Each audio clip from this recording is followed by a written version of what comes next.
Me29F, working corporate HR, dealing with employee situations. Coworker Brian. 35 software architect wife died from cancer last year. Left him with 2 daughters aged 9 and 12 to raise. Always believed single fathers got praised for stepping up heroically, right? Society loves devoted dads who sacrifice for their kids, supposedly. Watch Brian's life implode in ways I never expected possible. First incident happened at Madison's school during orientation week meetings. Teacher explaining upcoming health class about puberty and female development. Pulls Brian aside, suggests maybe aunt or grandma should attend instead. Brian, confused, says he's perfectly capable of handling this topic. Teacher, uncomfortable, implies grown man shouldn't discuss female development topics. What if he says something inappropriate or makes girls uncomfortable? Brian asks if she'd say this to single mother parent. Teacher gets defensive, says it's different. Obviously mothers understand better. He insists on attending since Madison has no female relatives. Other parents whispering and staring at him during the meeting. One mom actually moves her daughter away from Madison immediately. Like widowhood is contagious, or Brian's suddenly dangerous to children. Madison notices, asks Dad why people are acting weird lately. He lies, says they're just giving them space to grieve, protecting her from knowing she's marked as different now forever. Next issue comes with sleepover requests from Madison's friends regularly. 3 different parents call to check on the situation carefully, asking if there will be female supervision during sleepover party. Brian explains he's the only parent but very responsible always. Suddenly their daughters can't make it anymore, scheduling conflicts mysteriously. Madison's birthday party. Only 2 kids show up sadly, down from 15 the previous year when mom was alive. She cries, asking if her friends hate her now somehow. Brian has to explain. Sometimes people get busy with life, but really they don't trust him around their young daughters. Younger daughter Emma needs new clothes for growth. Spurt urgently. Brian takes her shopping to Target for basic necessities only. Elderly woman approaches, asks where her mother is right now. Brian explains, wife passed away. He's shopping with daughter alone. Woman literally follows them around. Store watching suspiciously, constantly, annoyingly. Emma asks why the lady keeps staring at them weirdly. Security guard approaches, says they received concerned customer complaint immediately. Man alone with young girl in children's clothing section. Suspicious. Brian has to show family photos, prove she's his daughter. Emma humiliated, crying in middle of store from embarrassment completely. Other shoppers recording, assuming they're witnessing something dramatic happening live. Brian stops taking her shopping orders. Everything online, now exclusively. School nurse calls about Madison getting her first period unexpectedly. Brian rushes to school with supplies he kept prepared already. Nurse seems shocked. He knows what products to buy properly. Suggests maybe female family member should handle this situation instead. Brian firmly explains he's her only parent, period. End discussion. Takes Madison home, discusses everything calmly and appropriately, like parent. But Madison overheard. Nurse's comments feels like burden now, unfortunately. Starts hiding female health issues, not wanting to bother Dad. Gets severe cramps, won't tell. Brian pretends everything's fine, always. He finds out when teacher calls about Madison crying painfully. Heartbroken, his daughter suffers in silence because society's harsh judgment. Parent-teacher association meeting Brian. Only Dad attending that night. Moms discussing upcoming mother-daughter dance fundraiser event planning excitedly. Brian asks about father-daughter or parent-child option, politely. Room goes silent, everyone staring at him uncomfortably, awkwardly, immediately. President says they'll discuss it, but never follow up ever. Madison sees flyer at school, asks about going to dance. Has to explain. Some events aren't for families like theirs. Watches her face fall. Understanding she's excluded from normal activities. Brian tries joining single-parent support group online for help. Moderator messages him saying it's female only, space sorry, exclusively. Suggests he find male-specific group for single fathers instead. Searches for hours, can't find any active groups anywhere online. Posts in parenting forum, asking for advice, handling daughters alone.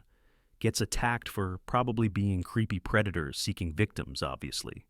Why else would man want access to single moms group? Deletes post after receiving threatening private messages from angry women. Decides to try dating after year of grieving wife's death.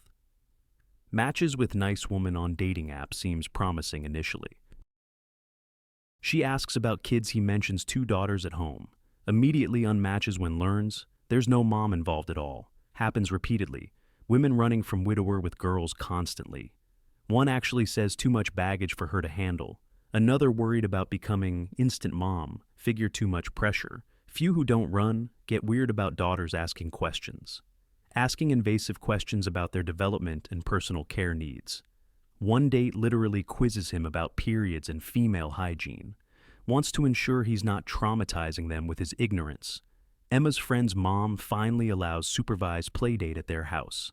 Stays entire time watching Brian like hawk circling prey constantly. Makes comments about how house needs woman's touch desperately, obviously. Asks if girls eat proper meals without mother cooking for them. Inspects their bedrooms, checking for appropriateness and safety concerns thoroughly. Finds nothing wrong, but still seems suspicious and uncomfortable somehow. Brian overhears her calling husband afterward, whispering quietly concerns, saying something feels off, but can't put finger on it. Emma's friend never allowed over again after that one visit. Both girls gradually losing entire friend groups one by one. Invitations stop coming completely. Eventually, they're totally isolated socially. Brian considerately signs up to volunteer for school events regularly. Told they have enough volunteers, despite desperate email, please send. Sees other parents welcomed immediately, no questions asked at all. Realizes they don't want single father around children ever. Madison joins soccer team. Brian attends every game supporting her. Other parents form casual carpools for practice helping each other. Never invite Brian despite living on same street as them. Madison has to watch teammates leave together while waiting alone, while she waits for dad, feeling excluded and different. Teams sleep over at coach's house. Girls only rule strictly enforced, but parents stay too. So Brian asks to attend also. Told it would make other parents uncomfortable him being there. Madison only player who can't go to team bonding event. Cries herself to sleep that night, feeling left out completely. Brian finds her diary accidentally while cleaning her room later. Reads, "I wish mom was here so I could be normal. Dad tries, but everyone thinks we're weird now without mom. Maybe if I was a boy, it would be easier." Breaks his heart reading her pain, written privately there. She's blaming herself for society's discrimination against their family. Thinks being female makes dad's life harder and more complicated. Both girls start acting more mature than age requires them. Trying to parent themselves to help dad with daily tasks. Emma learning to braid her own hair, watching YouTube videos. Madison researching puberty questions online alone, afraid to ask dad. Afraid asking dad will make others judge him more harshly. Brian catches them whispering about female stuff in their room. Tells them they can ask him anything anytime, no judgment. They say they know, but don't want to cause trouble. His daughter's protecting him from society's judgment actively now. Children forced to carry adult emotional burden too young. Neighbor calls CPs reporting concerning behavior from Brian's house. Says grown man raising girls seems inappropriate and potentially dangerous. Investigator shows up, has to inspect entire house thoroughly immediately. Interviews both girls separately about their life with dad. Finds absolutely nothing wrong. Praises Brian's parenting skills actually, but trauma of investigation devastating for family emotionally and psychologically. Girls terrified they'll be taken away from dad forever. Start performing perfect behavior, constantly afraid of making mistakes. Afraid any mistake brings back investigators to separate them.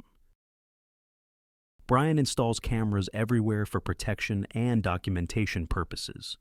Documents every interaction with his daughters for evidence. Saves receipts from every purchase they need as proof. Living in constant fear of false accusations, ruining everything. The grief of losing wife compounded by society's treatment. by society punishing him for stepping up as parent.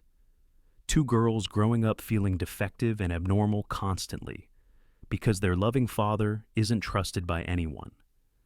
Watching other kids with single moms accepted completely, accepted, embraced, supported by community, without any questions, while they're treated like potential victims needing rescue, of the man who loves them most in world, Brian doing everything right, raising them with love.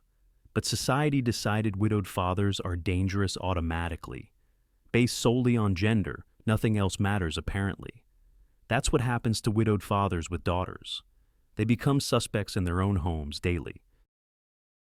Watched constantly judged for loving their kids properly, while their daughters suffer in isolated silence alone, punished for losing their mother to cancer tragically, and having audacity to be female children, with a father who actually cares about them.